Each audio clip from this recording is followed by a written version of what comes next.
Siniwalat ni retired SPO3 Arthur Las Cañas na galing sa sahod ng umano'y ghost employees ng Davao City ang kanyang sweldo bilang miyembro ng Davao Death Squad o DDS. Sa ulat ng website na Vera Files, sinabi ni Las Cañas na 68,000 piso ang kanyang sweldo kada buwan. Binubuo ito ng mga sahod ng 10 hanggang 100 ng pekeng empleyado. Sinabi na rin noon ng isa pa umanong miyembro ng DDS na si Edgar Matobato sa pagharap sa Senado na nasa payroll siya ng Davao City Hall.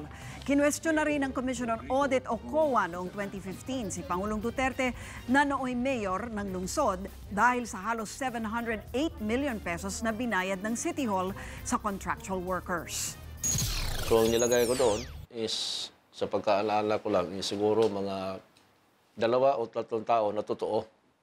The rest is invento na lang namin. Parang kumbaga may salary sila monthly, pero ako ang kumukuha. In short, is ghost employee.